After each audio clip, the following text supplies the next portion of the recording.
Assalamualaikum warahmatullahi wabarakatuh. Saya Sinta Agustina dari Farmasi 2A ingin menjelaskan tentang kation dan anion mengenai Pb+ dan imin.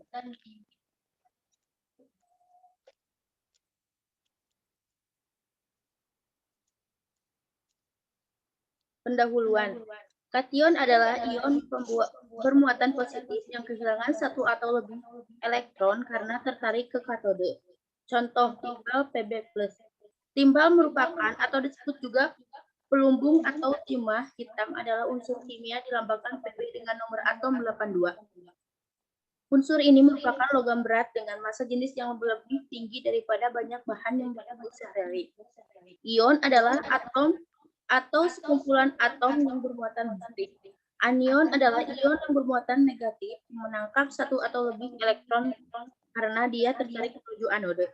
Contoh ion imin adalah unsur kimia pada tabel periodik yang memiliki simbol I dan nomor atom 53.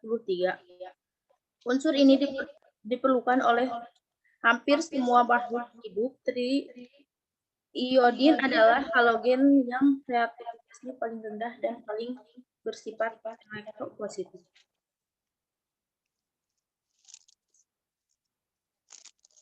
Abstrak. Jurnal ini berjudul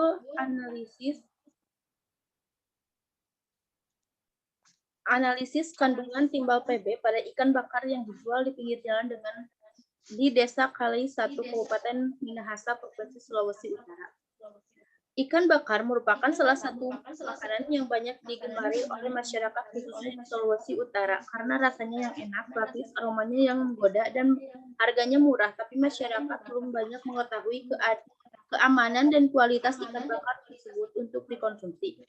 Tempat berjualan di tepi jalan raya dengan kepadatan lalu lintas yang cukup tinggi melintas jalan tersebut, khususnya kendaraan bermotor, sehingga menjadi salah satu sumber pencemaran timbal.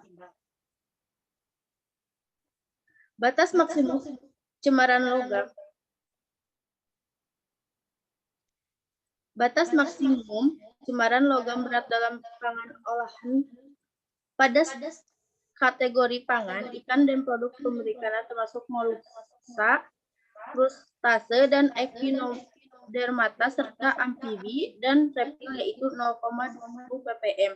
Tujuan dalam penelitian ini adalah untuk mengetahui jumlah kandungan timbal dan untuk mengetahui apakah kandungan timbal pada ikan bakar yang dijual di pinggir jalan Desa Kalaise, 1 Kabupaten Minahasa, Provinsi Sulawesi Utara, telah melebihi ambang batas yang telah ditetapkan atau tidak melebihi ambang batas dan masih aman untuk dikonsumsi.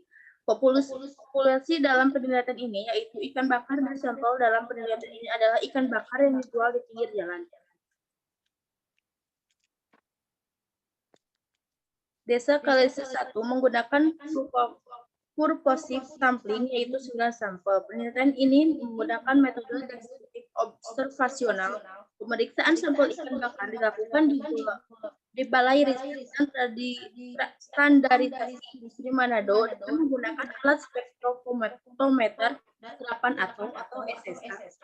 Hasil penelitian menunjukkan bahwa terdapat 3 sampel mengandung timbal yang telah melebihi nilai ambang batas yang telah ditetapkan 2, 6, dan 6 sampel lainnya mengandung timbal yang tidak melebihi nilai ambang batas yang telah ditetapkan BPOM.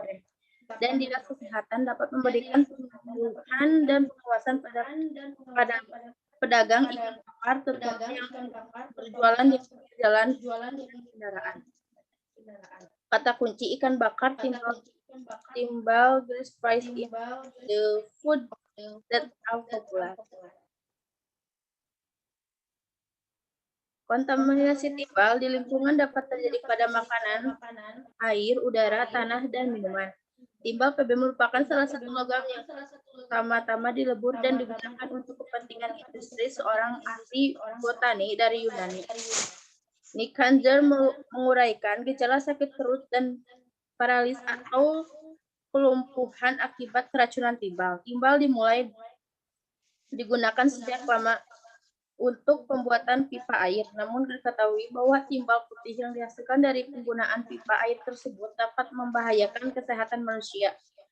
Timah dianggap sama dengan timbal, di mana timbal disebut timbal digrum atau timbal hitam, sedangkan timah atau tin disebut plumbum candidum atau timbal cerah.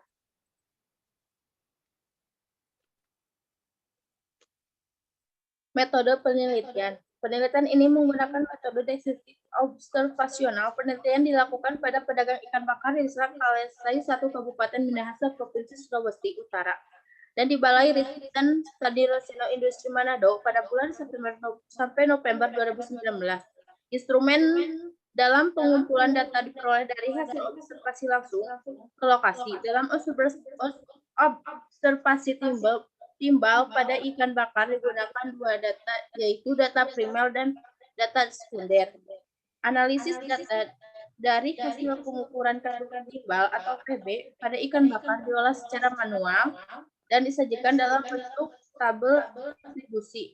Penelitian ini adalah alat bahan prosedur kerja. Hasil data pengamatan boleh dilihat dalam tabel berikut. Pembahasan. Hasil analisis pada tabel di atas 9 sampai 8 sampel mengandung logam berat timbal yang tidak melebihi mutu ambang batas dengan kandungan timbal, yaitu pada kode sampel W117 LL kurang dari 0,09 ppm, 2118 LL kurang dari 0,09 ppm, 2,119 LL kurang dari 0,09 ppm, 2120 LL kurang dari 0,09 ppm, 2121 LL kurang dari 0,09 ppm, dan kode sampel 2122 LL kurang dari 0,09 ppm, dan 3 sampel mengandung logam berat timbal yang melebihi baku mutu ambang batas dengan kandungan timbal, yaitu pada kode sampel 2115 LL 0,56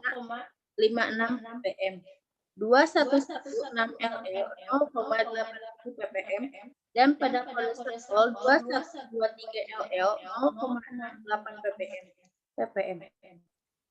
Sampel tersebut tidak memenuhi syarat-syarat ditetapkan oleh Peraturan POM RI Nomor 5 Tahun 2018 tentang batas maksimum cemaran logam berat dalam pangan olahan, yaitu 0,20 ppm. Kesimpulan.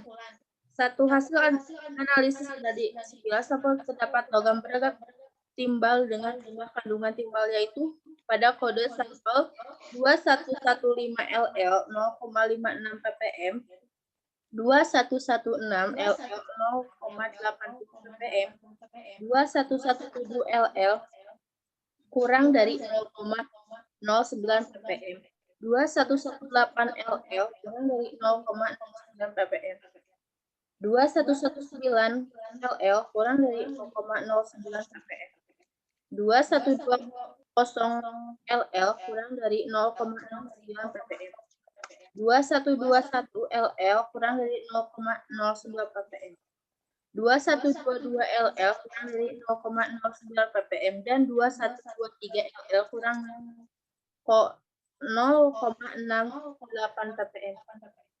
2. Hasil analisis dari 9 sampel terdapat 3 sampel yang mengandung logam berat timbal PP yang melebihi baku mutu ambang batas, dan 6 sampel tidak melebihi baku mutu ambang batas dan masih aman untuk dikonsumsi. Saran. Bagi peneliti selanjutnya, sebaiknya melakukan penelitian pada ikan segar untuk melihat perbandingan dengan ikan yang sudah diolah dan untuk menemukan kandungan logam berat yang berbahaya. 2. Bagi Badan Pengawasan Obat dan Makanan BPOM dan Dinas Kesehatan agar dapat memberikan penyuluhan dan pengawasan pada para pedagang ikan bakar, terutama yang berjualan di pinggir jalan padat kendaraan. Jurnal kedua yaitu kandungan iodium dalam kelompok bahan makanan di daerah pegunungan dan pantai. Iodium merupakan nutrien penting dan dibutuhkan untuk sintesis hormon tiroid, yaitu piroksin, dan triodokironin. Manusia tidak dapat membuat iodin dalam tubuhnya, tetapi harus mendapatkan dari luar tubuh melalui serapan iodin yang terkandung dalam makanan serta minuman. Makanan merupakan kontributor utama asupan iodin. Analisis kandungan iodin dalam bahan makanan dapat memberikan informasi tentang variasi asupan iodium dalam diet seseorang. Tujuan untuk mengetahui kandungan iodium dalam bahan makanan di berbagai area geografis. Penelitian ini dilakukan 4 wilayah kecamatan Kabupaten Wonosobo, yaitu Kecamatan Pertek, Selomerto, Garu, dan Kejajar, mewakili daerah dataran Kabupaten Bantul, yaitu Kecamatan Sanden, Kretek, Piungan, dan Dilingo, mewakili daerah dataran rendah dan pantai. Penelitiannya dengan mengambil sampel bahan dari bahan makanan yang biasa dikonsumsi oleh masyarakat di lokasi penelitian dan hidup di lokasi tersebut. Dari tiap-tiap kecamatan diambil bahan makanan dari golongan sayuran, serealia, umbi, ikan, telur, dan unggas.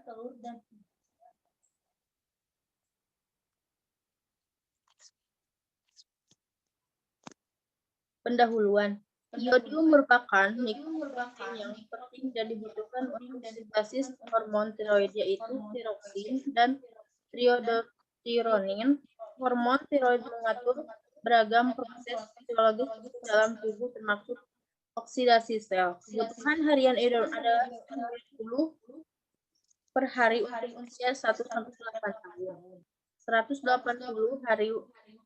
per hari untuk usia 9-13 tahun. 150 per hari untuk usia 14 tahun sampai dewasa. Dan 250 hari untuk ibu hamil dan menyusui.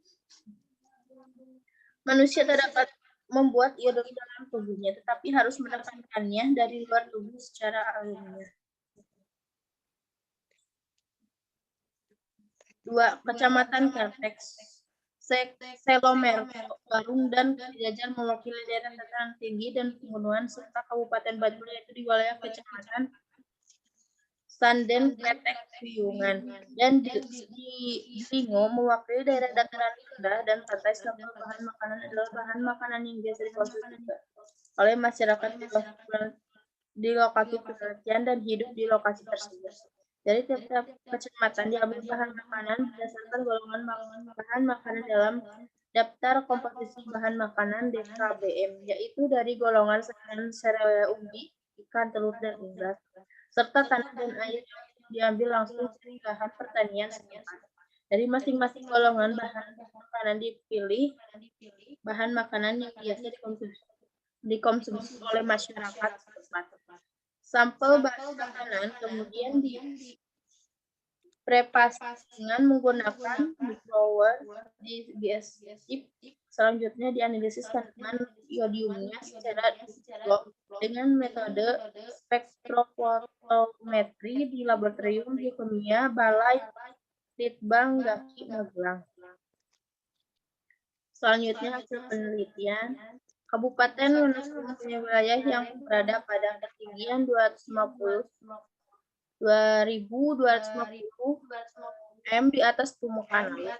Wilayah ini termasuk gunungan muda dengan lambat curam.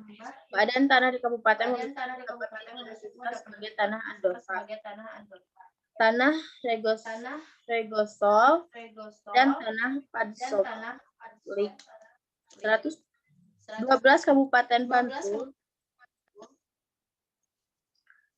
terletak di bagian selatan Provinsi Daerah Istimewa Yogyakarta. Luas wilayah Kabupaten Bantul 5.840 km dengan topografi di antara dataran rendah sebesar 40% dan lebih dari separuhnya merupakan daerah perbukitan yang kurang subur. 13 berdasarkan elevasi lahan dataran dari permukaan air laut, ketinggian tempat atau dapat ditentukan di mana permukaan air laut dianggap mempunyai elevasi 0 meter.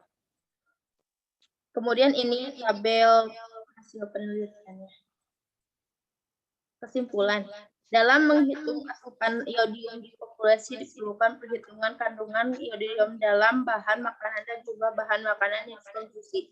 Hasil penelitian ini menunjukkan kandungan iodium dalam bahan makanan berbeda-beda menurut letak geografisnya dan bervariasi meskipun dalam golongan bahan makanan yang sama, sehingga hasil pemeriksaan di suatu daerah belum tentu dapat dipakai untuk daerah lain. Kandungan iodium dalam bahan makanan mentah belum dapat mencerminkan asupan iodium melalui makanan, sehingga untuk penelitian yang akan datang diharapkan dapat mengeksplorasi kandungan iodium dalam makanan olahan yang dapat kontribusinya terhadap pemenuhan asupan iodium. Sekian presentasi dari saya. Mohon maaf bila ada kesalahan. Wassalamualaikum warahmatullahi wabarakatuh.